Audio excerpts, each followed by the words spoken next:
So with that, we'll move over to the Middle East.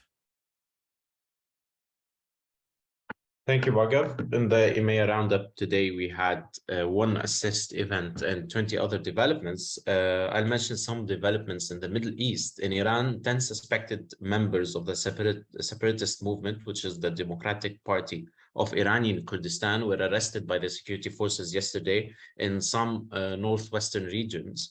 The suspects were allegedly planning to attack several key economic facilities in Iran. In Lebanon, the Lebanese president, Michel Aoun, called for the extension of the mandate of the UNIFIL force in Lebanon. So the UNIFIL is a United Nations interim force, which is responsible about maintaining peace at the border area in South Lebanon between Israel and Lebanon. The UNIFIL's current mandate will end on August 31 this year. And there are around 10,000 UNIFIL peacekeepers from 47 countries around the world. This is all from the Middle East today. Over to you, Sitati, to cover on Africa. Well, thank you, Bhargav and Bassel. Today in Africa, we cover 7 developments.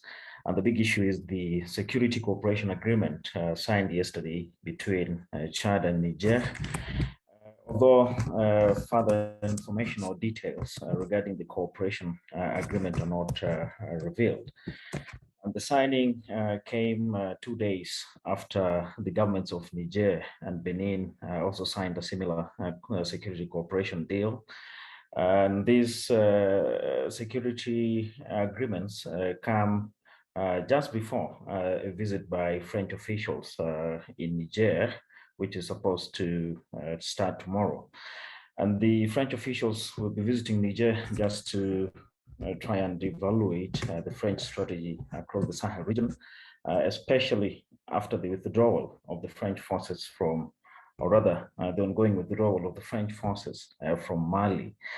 Another important thing to note as far as this development is concerned is that the agreements also come as Mali withdrew from the G5 Sahel Joint Force on 30th of last month.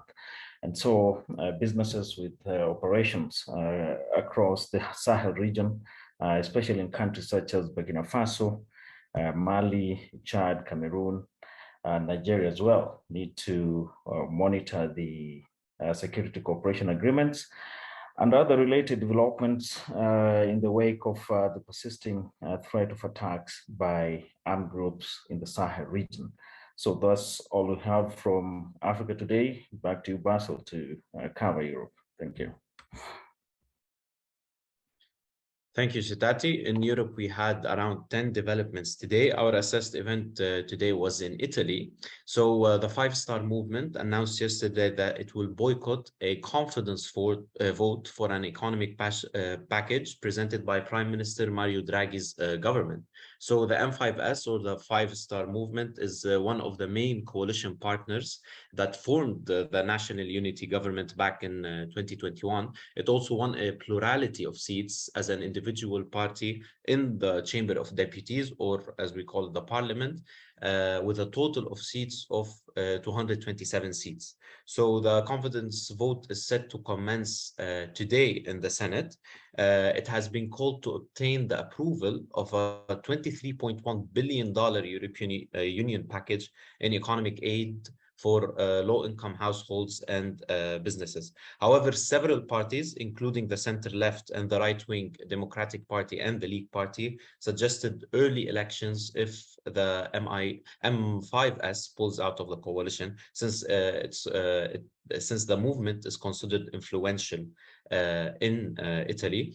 So the boycott could actually risk the government losing billions of dollars in EU funds for a national economic package, which could actually worsen the cost of living crisis that Europe is living. This can also lead to nationwide protests, especially in the capital, Rome, which has been plagued by recurrent labor strikes and demonstration. So businesses should keep an eye on the latest political developments in the country and be aware that a political crisis could actually lead to protests around the country, especially in the capital, Rome.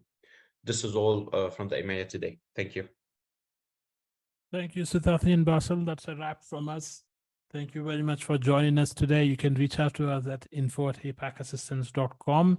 We support our clients who are mostly multinational businesses and international organizations, especially in terms of crisis, what the countries like Sri Lanka and Pakistan are going on. Very recently, we supported our clients in Ethiopia when there was a raging civil war.